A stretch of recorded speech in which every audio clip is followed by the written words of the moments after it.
Okay, here we have the following.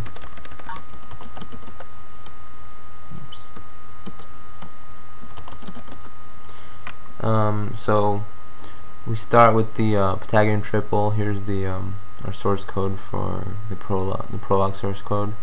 We start with just the general PT predicate, which is the limits of what the three parameters can be. So, and then we have the formula, which basically multiplies and just does the arithmetic of the Pythagorean triple. So, which is x times x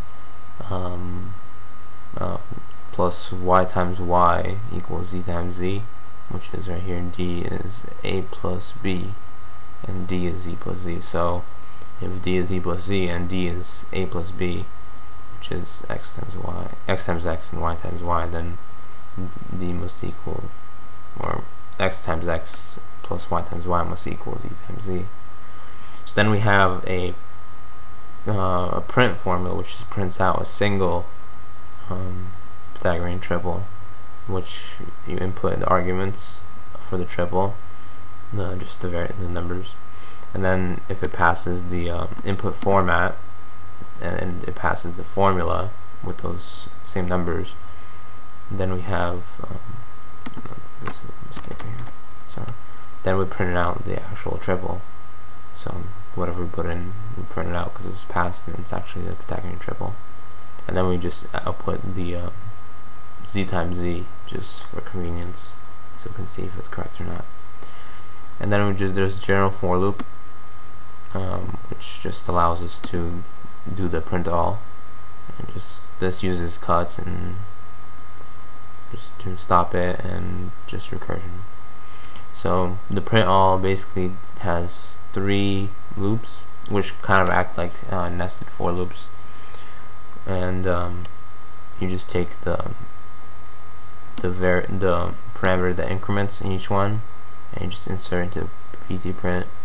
And then we have the new line character and the fail, which does backtracking for us.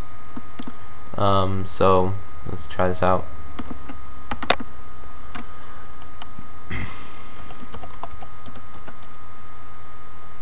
So we have to include the file first.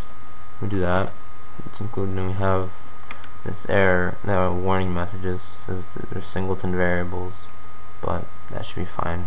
I haven't had any troubles yet.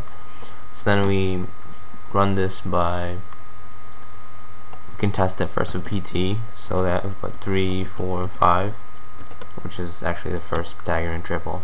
So if we run that, it'll be true, which is perfectly fine. And then we can do PT formula.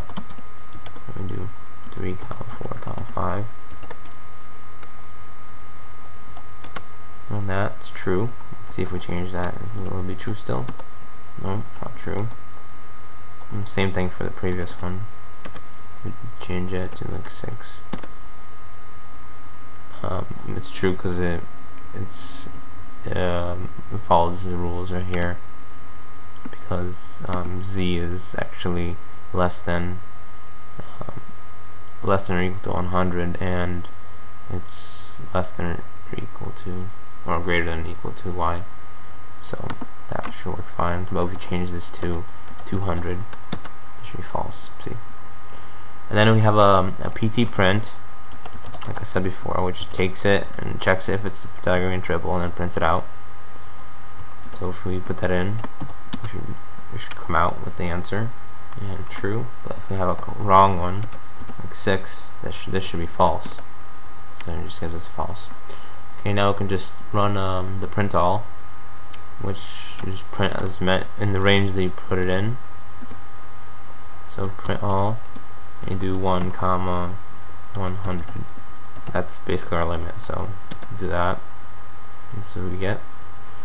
And as you can see, the first one is 3, 4, and 5. And then we have 6, 8, 10, which is equal to 100. So if 6, 8, 10 is there, then 60, 80, 100 should be there. And yeah, here it is. So this looks correct. Then we can try something like 200, which technically shouldn't work. It shouldn't go past 100, so let's see what happens. It looks like it stopped at the 100. Oh, there we go, false. So that was good. And we can also do something like this. 20, 50, so we get all the ones in that range. And so it's pretty convenient. And that's it.